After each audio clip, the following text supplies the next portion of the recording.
আটকে থাকে না। ঠিক আছে।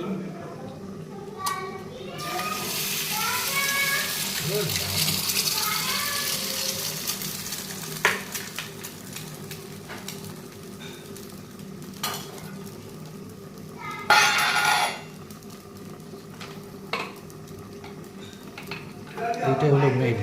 তারপরে অন্য জল কি ওখান থেকে বেরোলো তো লিস্টি তো? এই ডিমের রেসিপিটা এই দাদা বানাচ্ছে, দেখে রাখুন। আপনাদের যদি পছন্দ হয় আমি নাম্বার দিয়ে দেবো। তারপর মটনটা দেখো না দাদা। স্টিফ হয়ে আসে। হ্যাঁ আর ওপেন খোলাতে করলে এই স্টিফনেসটা আসবে।